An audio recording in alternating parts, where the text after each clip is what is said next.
What's up? This is Madchild from Swollen Members and Battle Axe Warriors. I'm just gonna talk about the last 4 years of my life, the addiction that I went through. I had an Oxycontin addiction, but I'll start off by talking about I'm off the shit now. I've been off it for 2 months. Thank God I'm off it. Um, I'll talk about sort of how things started.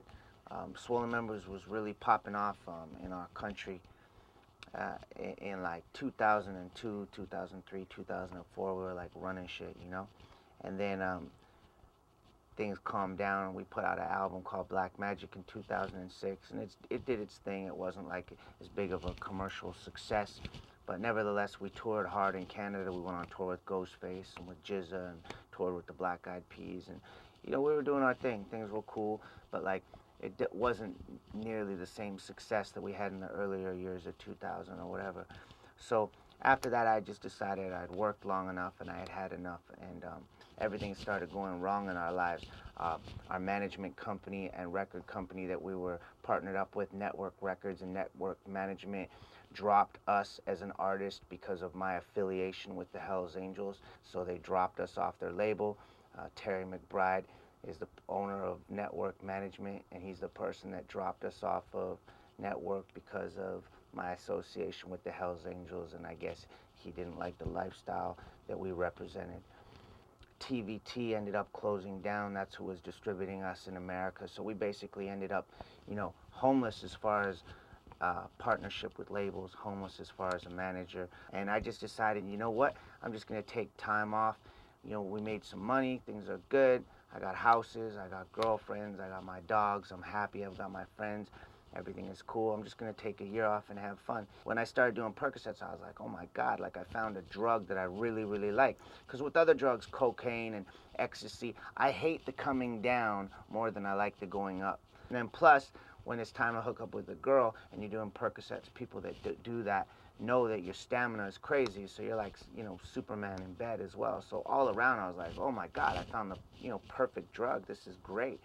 So I would go to parties, and eventually one or two in a night would turn into 3 or 4, and then I've got a house anyways with a theater room set up and stuff like that, and a hot tub and everything, and a pool and shit. So girls would come over. I was like, this is great, man. And it started turning into like 3 or 4 nights a week. You know what I'm saying? Like, it wouldn't just be on the weekends anymore. I'd be like, oh, it's a Wednesday, I'm gonna watch a movie. I think I'll do a couple, right? And then eventually that just turned into a daily thing. It just got to the point where I'd be like, fuck it, I'm just gonna keep the blinds closed, and I have a couple friends maybe sleeping over, and we just get high all day and all night. You know what I mean? We just get stoned in the day and then start drinking at night. And then that got to a point where I was doing 20 Percocets every day. Like, there was no ifs, ands about it. I had to do 20 perks every day. So at that point, I realized, like, yo, man, I'm getting myself into a problem. And it was about that point that somebody told me, hey, dog, you're doing synthetic heroin. And I swear to you, for the first year of my addiction, I had no idea that I was doing heroin. At that point, I tried to kick it a couple times, and I had my first experience with being dope sick, and I'll tell anybody that is the worst shit you can ever go through. Like, that, being dope sick fucking sucks. When you're on Percocets, yeah, you're in bed for a few days, 3, 4 days.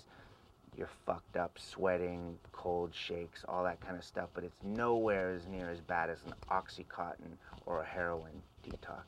And then I found out about Oxycontin, and a friend said, hey, you can take this little pill, and that's like taking all those pills in one day. So I was like, hell yeah, I'll take that shit. First of all, it was a little bit cheaper. But anyways, I found out I could do this little pill, and it was the same as doing 20 Percocets in a day. So I was like, perfect. Because when you're popping 20 pills, 25 pills a day, that shit is like popping a whole bunch of aspirin. And at that point, it just escalated from there, Started taking 20s turned into 40s, and then I started taking 80s. And at that point, when I started taking 80s, I could take 2 or 3 would last, 2 or 3 would last me a whole day. I could take a half, and I'd be like stoned, you know what I mean? Like, I'd go up to my parents' house or whatever and sit in the garage and take half of 80, and I'd just fucking fall out.